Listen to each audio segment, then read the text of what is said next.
రామగుండం నియోజకవర్గంలో అభివృద్ధి పనుల కోసం 3 కోట్ల రూపాయల నిధులు మంజూరైనట్లు ఎమ్మెల్యే మక్కన్ సింగ్ రాజ్ ఠాకూర్ తెలిపారు.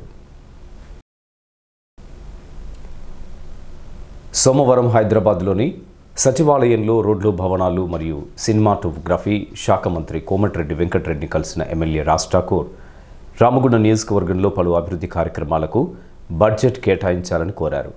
సానుకూలంగా స్పందించిన మంత్రి వెంకటరెడ్డి 3 కోట్ల రూపాయలు మంజూరు చేసినట్లు రాజ్ ఠాకూర్ తెలిపారు. స్థానిక ప్రభుత్వ డిగ్రీ కాలేజీ సమీపంలోని రాజీవ్ రహదారిపై సిమ్స్ కాలేజీని, దాని అనుబంధ